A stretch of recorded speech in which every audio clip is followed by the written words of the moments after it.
Très bien. Merci, Président Banakani. Bertrand Tachinda. Je remercie le président Banakani pour cette brillante démonstration. Je lui apporte mon soutien total et sur le plateau de télévision, je lui dis que je serai présent à ce congrès. Voilà. Nous y serons présents à ce congrès. Bachir, l'histoire du franc CFA, sans être un économiste, nous allons raconter des petites histoires et faire des petits constats. Il y a un acteur qui entre en jeu, qui s'appelle Dominique Strauss-Kahn. 19 pages. Vous savez, souvent, quand ils veulent embrouiller les gens et donner l'impression qu'ils sont pertinents, ils vous pondent une histoire de 19 pages où ils utilisent les mots pompeux, compliqués. J'ai essayé de lire cette... Il a résumé en 4 lignes. Dominique Strauss-Kahn a été le ministre de l'Industrie de Laurent Fabius. C'est-à-dire que quand la gauche arrive au pouvoir, M. François Mitterrand se fait élire sur un slogan foireux, changer la vie. Il explique qu'il va changer la vie des Français. Pierre Mauroy est son premier ministre. 2-3 ans, il lance la rigueur. Pierre Mauroy n'est pas d'accord, il le vire. Il prend le jeune Fabius, il en fait premier ministre. Dominique Strauss-Kahn est ministre de l'Industrie. Ministre de l'Industrie, vous savez qui est son ministre de l'Économie et des Finances? Monsieur Jacques Delors. Donc, à cette époque-là déjà, ils sont les véritables parrains du franc CFA. Vous avez entendu M. Dominique Strauss-Kahn parler? Il va grandir en galon, devenir ministre de l'Économie et des Finances de M. Jospin. Ministre de l'Économie et des Finances de M. Jospin.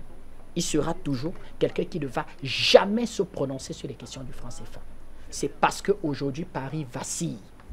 C'est parce qu'aujourd'hui, on peut mettre en difficulté des gens comme Bolloré. C'est parce qu'on a apporté de la pertinence. C'est parce qu'on a réussi véritablement, avec une certaine masse critique, à amener une autre façon de faire et même une autre prise de décision de nos présidents de la CEMAC. La CEMAC devient à la une, c'est-à-dire que le fer de lance véritablement de la chute du franc CFA. Or, avant de faire tomber le franc CFA, il y a un certain nombre de mécanismes. Il vous faut une certaine autonomie dans votre système de sécurité. Il vous faut une certaine, comment je vais dire, c'est-à-dire qu'une certaine collaboration en termes d'échange de renseignements. Il vous faut une certaine diversification de partenariats. Il vous faut des accords bilatéraux avec d'autres acteurs forts, tant sur le plan économique que sur le plan militaire. Voici les bases qu'il faut mettre. Et quand vous les mettez, mais le franc CFA s'écroule seul, de fait. Donc voilà ce qui est en train d'être mis en fait dans la CEMAC. Deuxième personnage, M. Bruno Le Maire. Je l'ai dit sur ce plateau. J'étais scandalisé des propos de M. Bruno Le Maire. Mais il faut l'excuser. Vaut rien. Petit ministre de l'Agriculture. Macron va le coopter juste pour diviser la droite. Diviser la droite. D'ailleurs, quand Macron va le coopter, toutes les instances politiques des partis républicains vont le virer. On va l'appeler le traître. Exactement ce que M. Sarkozy va faire. C'est-à-dire, quand il va arriver au pouvoir, il va coopter un voyou qu'on va appeler M. Kouchner, en faire son ministre des Affaires étrangères, pour diviser la gauche. C'est uniquement ça, c'est ça qui donne les galons à Le Maire. Vaut rien, on le virera l'année prochaine.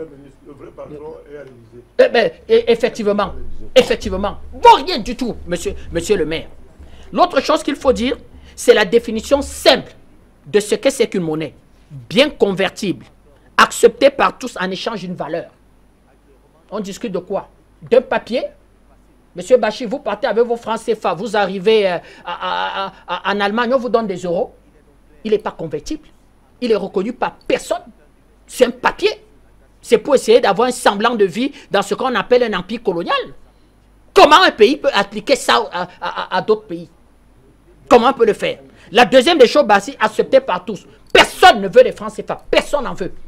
Personne n'en veut. Autre chose, Bachir. Il parle dans le franc CFA de ce qu'on va appeler, effectivement, la stabilité monétaire.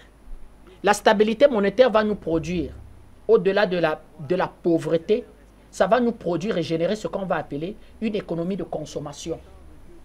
Parce que cette pseudo-stabilité monétaire va installer la pauvreté et une interdiction par son mécanisme de pouvoir s'industrialiser.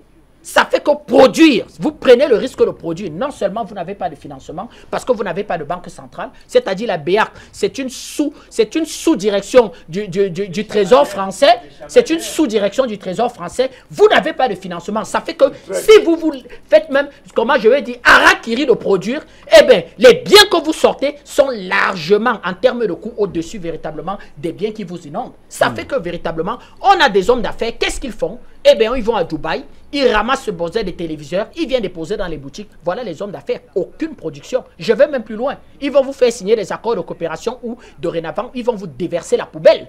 Un Camerounais est élégant aujourd'hui quand il met la friperie. C'est-à-dire qu'on vous explique que voilà un plat, il vaut mieux acheter un plat d'occasion utilisé par un tuberculeux à Paris qu'effectivement un plat neuf. Vous apportez nos villes, c'est la brocante, c'est la brocante, c'est la brocante. Voilà les effets du franc CFA qui sont visibles.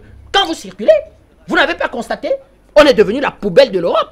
Vous circulez partout, voiture d'occasion, poubelle, habits, poubelle, brocante, poubelle. C'est-à-dire que même pour équiper sa maison dans un canapé, la poubelle. Donc il n'y a aucune production avec le franc CFA. Quand vous ne produisez pas, vous distribuez quoi? La misère? La stabilité monétaire, la stabilité monétaire. Non. Quand vous regardez les pays, je l'ai dit ici, les indicateurs des pays africains, les plus pauvres, les 20 dernières places, en termes d'indice de développement humain, les 20 dernières places, on n'a rien du tout. Nous sommes les plus pauvres, misérables. Alors, quelle stabilité monétaire? L'autre chose qu'il nous explique, c'est effectivement les déficits budgétaires. Le franc CFA va rentrer dans ce qu'on va appeler, va nous créer un cercle vicieux. Quand vous ne produisez donc rien, qu'est-ce que vous avez? Il faut donc aller consommer ce que vous ne produisez pas. C'est-à-dire que après, quand vous consommez ce que vous ne produisez pas, déficit budgétaire. Et quand vous avez déficit budgétaire, eh bien, un individu comme Madame Lagarde vient se tenir, joue la belle et vous explique que M. Sassou Nguesso allait restructurer votre dette pour que vous venez pour une facilité de décaissement de 650 $. M. Ali Bongo, nous ne sommes pas d'accord avec l'amende que vous avez infligée à Total. On va revoir votre prêt de 400 $. Le panafricaniste Idriss Déby, oh c'est compliqué, il faut venir voir à New York, si on va voir, voilà effectivement, donc on est dans le cercle vicieux de l'endettement. Toute une vie,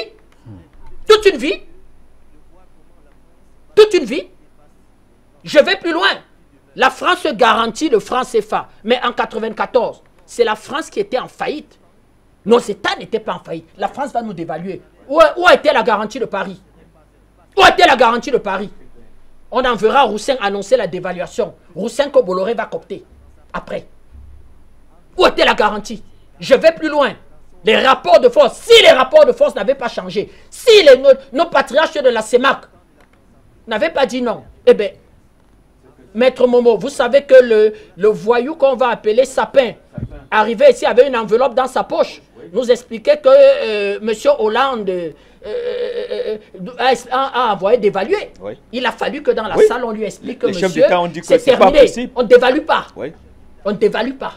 Et c'est eux qui vont rédiger, en fait, comment on va appeler les 24 recommandations et dire que des mesures d'austérité. C'est eux qui vont le rédiger.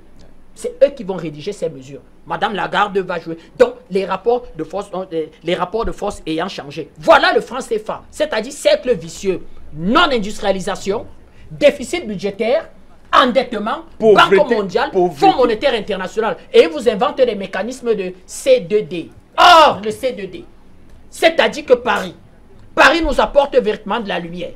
Un petit ambassadeur de France vient en fait jouer le beau devant tout un gouvernement pour expliquer que, effectivement, nous allons sortir 42 milliards du C2D pour lancer la pénétrante ouest de Douala. C'est-à-dire qu'ils vont nous faire une chaussée à 4 voies. Le développement de Paris, c'est-à-dire à l'entrée de Douala et à la sortie de Douala. Le C2D. Voilà les mécanismes du franc CFA. Et enfin, c'est le décret constitué par les fonds des Camerounais qui remboursent la dette et on met dans un compte et Paris vient nous retrocède une dette en réalité inexistante. Mais Claire, qui vient gagner le marché? Enfin, on vient de sortir sur un débat. Le franc CFA vous conforte des crapules comme Bolloré. S'il n'y a pas de franc CFA, c'est-à-dire c'est pour ça que notre lutte va aller au-delà de ce qu'on a donné comme raison de la fin de Bolloré, les problèmes judiciaires, c'est-à-dire que si le franc CFA aujourd'hui explose, ça en est terminé pour Bolloré. Parce que c'est le franc CFA qui conforte des salopards de ce genre, comme les Bolloré. Donc voilà Bachir ce qu'on peut dire de cette histoire. Il n'y a pas une seule raison de pouvoir regretter ce papier qu'on va appeler en fait franc CFA. Donc, pas de regret donc. Bachir, il n'y a pas d'avenir dans cette histoire. Très bien, pas d'avenir, dixit Bertrand Tachinda. On va prendre quelques appels, messieurs, et on revient vers le plateau.